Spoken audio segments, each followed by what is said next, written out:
esse combinado aqui é o seu. Muito obrigada. Que bonitinho, iFood. gente. Muito fofo. Achei muito fofo mesmo. E é shoyu que fala? É, shoyu. Ah, tá. Cada um fala de um jeito, né? Porque eu escutei você falando shoyu. Eu falo shoyu. E aí, onde estávamos, então, em você estudando aqueles anos todos, com um monte de gente falando para que não dá certo. Parece que o jogo virou, não é mesmo? Então, aí o que aconteceu? Quando eu passei para São Paulo, no concurso de São Paulo, eu passei concomitantemente em Minas Gerais. Então, é natural, né? Quando você já sabe... Só um segundo. Pedrinho, pede pra alguém lá embaixo trazer um potinho pra poder abrir o... Ah, é? Obrigada, meu amor. Desculpa. É só porque interrupção esse... quando chega a comida, a gente tem que lidar com tudo aqui. Sim, continue. Então, e aí aí eu vi aquele sonho chegando perto, porque eu passei em São Paulo, aí passei em Minas Gerais, aí eu fui fazendo os 2 concursos de forma concomitante.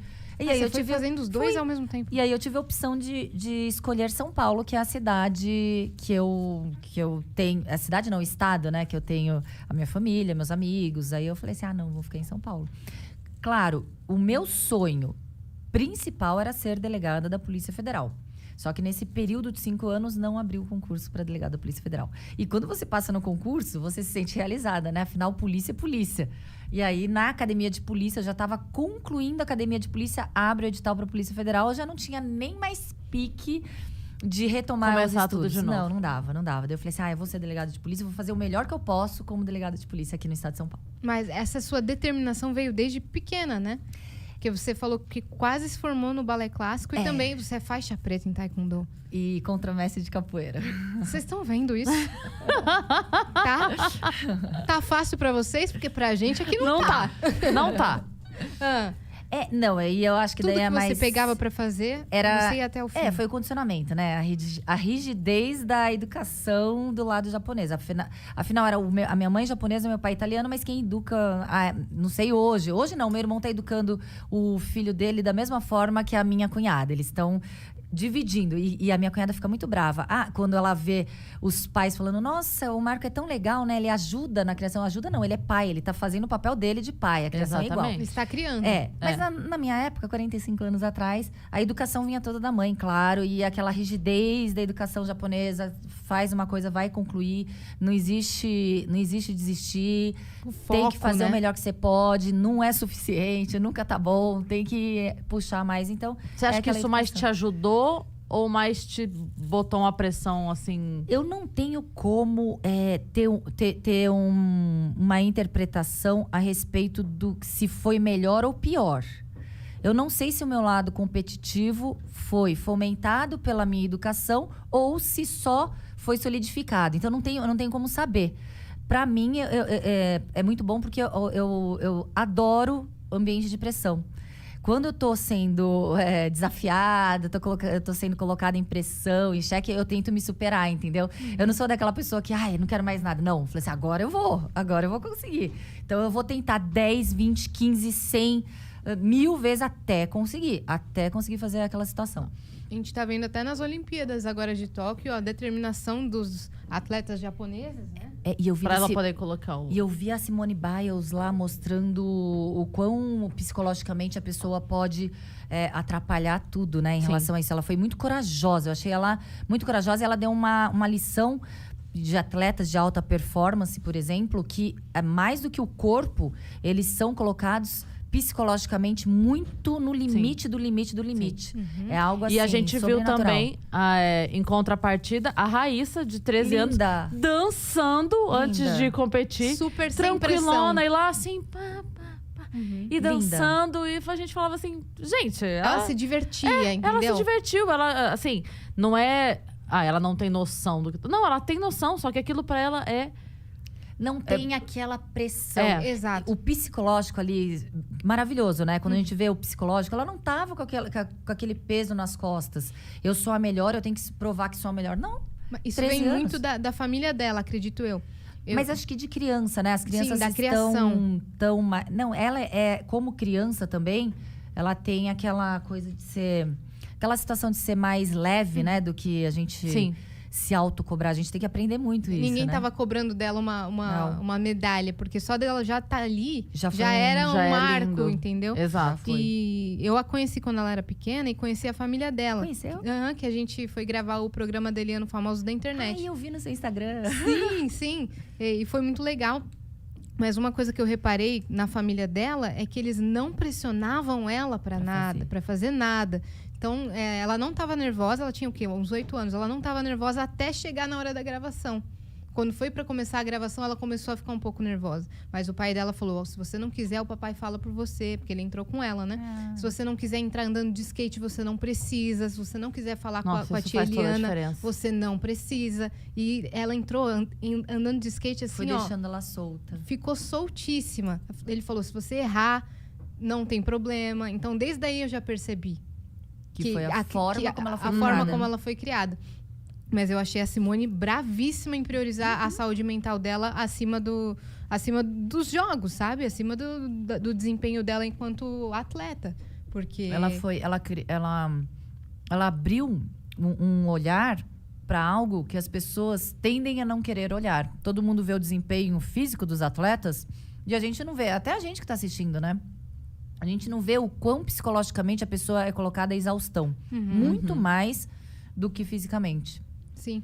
Eu vi algumas pessoas falando contra ela, contra a decisão dela, de como isso fosse um sinal de fraqueza, de como em outras Olimpíadas, outras atletas se arrastavam até o pódio. E isso não é vida, isso não é... Esporte é sinônimo de saúde. Isso é contra totalmente o que o esporte prega. Contra a saúde mental e física dos atletas. E sem contar que, assim, cada um sabe onde o calo aperta. Sim. Se pra outra, naquele momento, fazia sentido ela se arrastar pra ir até o pódio, pra ela fez sentido, Show. porque por uma realização pessoal, porque, enfim, por qualquer motivo que seja, e ela fez... Que ótimo e maravilhoso que ela tenha Exatamente. feito. Mas não dá... aquilo que a gente estava falando, o modelo de felicidade não é o mesmo para as pessoas. Não tem como. Tem gente que é muito feliz trabalhando muito. Tem gente que é muito feliz trabalhando o mínimo e ficando mais tempo livre. E, cara, qual que é o modelo? Não tem modelo. O esporte é garra também. Dar então, o sangue também, mas saiba os seus limites. E quem disse que essa decisão dela também não trouxe pra ela uma carga pesadíssima pra ela carregar de cobrança, de julgamento, né? Então, assim, beleza, a outra fez ali um esforço momentâneo e foi aplaudida depois. E ela fez a decisão contrária. Ela tá sendo extremamente cobrada porque não teve... Então, não requer muito mais força dela, então, Eu pra achei lidar ela com isso, né? extremamente corajosa e é algo que a pandemia nos deixou também expostos a um problema que muitas vezes a gente não prestava atenção, que é o problema de depressão, de suicídio psiquiátrico real. E quando a gente fala que o psicológico é algo é a situação mais importante para a gente determinar as nossas atitudes e ações, a gente tem, por exemplo, a polícia, o policial, todos sabem, né, que o estresse que o policial fica na sua atribuição, porque o policial é policial 24 horas, ele não sai, ele não tira a roupa, agora eu não sou mais policial, ele é obrigado a atuar diante de um crime, mesmo no seu horário de lazer, com a sua família, etc. Ele não pode se eximir da sua obrigação, do seu juramento. E eu não sei se vocês sabem, a gente tem um índice de suicídio dos policiais que chega a ser 5 vezes maior do que quando o policial está em confronto na sua atividade, na atividade policial. Então, é um dado alarmante do índice de suicídio nas carreiras policiais. Não Morre só... menos policial em combate do que a por proporção tirar é a de própria vida. 5 vezes os policiais se suicidam. É 5 vezes maior do que quando ele está lá em confronto. Então, é algo alarmante não só na Polícia Civil, na Polícia Militar, na Polícia Federal. Então, a situação... E isso é pela pressão. Pela pressão, pela cobrança, pelo estresse. Você é um escudo, você é um anteparo entre o crime e a sociedade. Você está ali para ser o escudo real. Você vai lá em diligências, você vai cumprir mandados. Claro que você não sabe o que vai acontecer. A gente viu o que aconteceu agora esses dias, né? No cumprimento de um mandado de um feminicida, o policial foi morto. Vocês viram isso nos noticiários? Não vi. Eu não vi. Eram 2 policiais A Polícia Civil aqui do Estado de São Paulo, não sei se a gente vai ter oportunidade de falar, mas já vou falar um pouquinho. A Polícia Civil... de falar tudo que você quiser. Ai, que bom. A Polícia Civil do Estado de São Paulo, ela está abandonada. Os governos que passaram ao longo desses mais de 25 anos não priorizaram a segurança pública da população do Estado de São Paulo. Isso a gente sabe. A gente sai na rua temendo ser vítima de um crime. Seja um furto, seja um roubo, seja um estupro, a gente tem medo. E quando o governo anunciar, diminui o crime em São Paulo, ele pega os índices de homicídio. Ora, ninguém sai. Hoje, eu estou com medo de ser vítima de um homicídio, a não ser se for o meu caso, que eu sou vítima de um stalking aí, depois eu falo pra vocês. A gente vai falar sobre isso. Mas hoje a gente sai não é temendo ser vítima de um homicídio. A gente tem medo de ser vítima de um latrocínio, que é a morte porque estão te roubando, de um roubo, de um furto e etc. Então, quando a gente vê a manipulação de dados, a falta de investimento do governo na estrutura da segurança pública, a gente tem um déficit de policiais, de quase 14 mil policiais, que é um déficit muito maior do que tínhamos há 20 anos atrás. Não houve acompanhamento do crescimento populacional como houve uma diminuição da polícia. A gente tem, no estado mais rico da federação, os piores salários pagos aos policiais, de todas as carreiras. A gente tem também... São Paulo é o pior salário para policiais? O estado que mais arrecada, o estado mais rico. Mamãe falou disso. Falou, né? O primeiro é o Amazonas? O primeiro é Mato Grosso do Sul. Mato Grosso do Sul. Porque ele falou de algum estado, que eu não lembro agora, que ele falou, nossa, até tal estado que tem uma arrecadação baixíssima tem um salário maior do que... Rio Grande do Norte, Paraíba, qualquer estado. A gente está no último. Acre, a gente está no último ranking. E quando a gente percebe que a Polícia Civil, que tem a atribuição de investigar, combater crimes, não tem estrutura, o que a gente percebe? Que os governos estão deixando de lado a população. Deixa a população à mercê do crime, não é? Sim. Quando um governo sério não estrutura aquela polícia, ele não é sério. Ele está querendo deixar com que a criminalidade ganhe a conta da população e a população fique refém e à mercê. E é isso que a gente sente. A gente sente isso e, claro, o policial, ele trabalha com uma viatura, com um pneu careca, com um armamento que falha ou obsoleto. Ele não tem a forma, não tem as condições de trabalho adequadas. E tem a cobrança, tem a necessidade de trabalhar no lugar de 4 ou 5 policiais. Tem toda aquela responsabilidade. Então, claro, tem uma hora que o policial, ele explode, ele não aguenta mais. Fora que ele chega em casa, depois de dar o sangue, e não consegue pagar as contas do final do mês. Então, é uma situação realmente E aí alarmante. vai fazer bico de segurança. Exatamente. Isso é muito grave. Porque quando ele trabalha e ele faz dupla jornada, ele não dorme. Sim. Ele trabalha e vai fazer bico. Trabalha e vai fazer bico. Acorda, trabalha como polícia e de madrugada como segurança. Sim. Aí e pior. Então, muitos pior é a qualidade de vida totalmente Não, da pessoa. completo. E muitos policiais são mortos justamente nessas horas que eles estão fazendo bico. Por quê? Porque eles não têm o aparato daqueles companheiros do lado, policiais, junto ali no combate, no confronto. Ele tá lá sozinho fazendo um bico.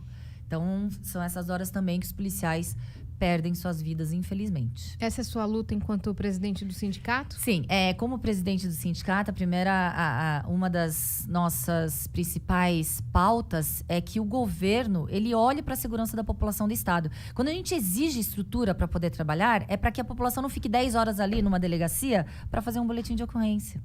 Quando a gente fica lá 10 horas, quando a gente chega numa delegacia com barata passando no chão, com cheiro de urina e fezes numa delegacia, com delegacia que cai o teto na cabeça de qualquer cidadão. A gente chega numa delegacia, a gente é maltratado, não é?